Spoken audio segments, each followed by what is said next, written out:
మణిపూర్లో ఇంత విధ్వంసం జరగడానికి, ఇన్ని ప్రాణాలు పోవడానికి కారణమైంది ఏంటి? మణిపూర్ హైకోర్టు ఇచ్చినటువంటి తీర్పు.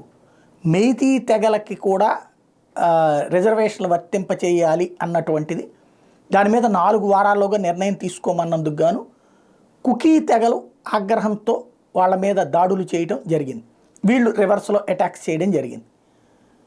ఒక ఉద్యమానికి లేకపోతే ఒక హింసాకాండకి జడిసి ఒక కోర్టు తన తీర్పు ఉపసంహరించుకోవడం భారతదేశ చరిత్రలో తొలిసారి జరిగినట్టుంది. సాధారణంగా కోర్టు తీర్పు ఇచ్చేశాక పై కోర్టు, సుప్రీంకోర్టు ఆ తీర్పుని కొట్టేసినటువంటి సంఘటన ఉన్నాయి. కానీ హింస ఇట్లాంటి వాటికి భయపడి ఏ కోర్టు కూడా తీర్పుల్ని ఉపసంహరించుకోవడం ఉండదు. అది ప్రభుత్వాల బాధ్యత ఆ హింసల్ని కంట్రోల్ చేయడం అన్నటువంటి.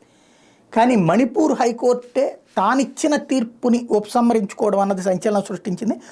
మణిపూర్ హింసకు ఆజ్యం పోసిన కీలక ఉత్తర్వులను హైకోర్టు వెనక్కి తీసుకుంది.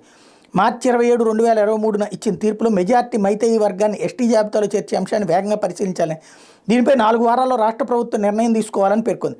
దీంతో మైనార్టీ కుకీలు బగ్గుమన్నారు. హింస చెలరేగింది. ఈ మారణకాండలో దాదాపు 200 మందికి పైగా ప్రాణాలు కోల్పోయారు. ఇప్పటికే ఆ రాష్ట్రం రావణ కాష్టం రగులుతూనే ఉంది.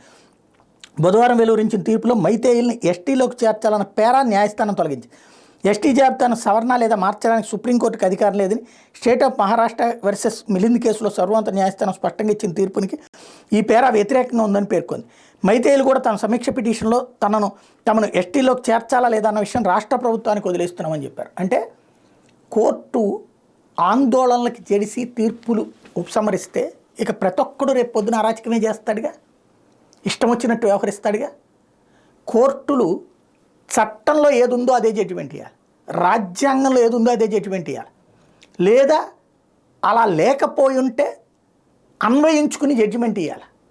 కానీ ఉద్యమాలకు భయపడి జడ్జిమెంట్లు ఇస్తే రేపు పొద్దు నుంచి అసాంఘిక శక్తులు పెట్టరేగిపోతాయి. కోర్టుల మీద ఒత్తిడి తెచ్చేందుకోసం ఇట్లాంటి హింసాకాండాలు రేకెత్తించి సామాన్యుల పౌరుల ప్రాణాలు తీస్తారు.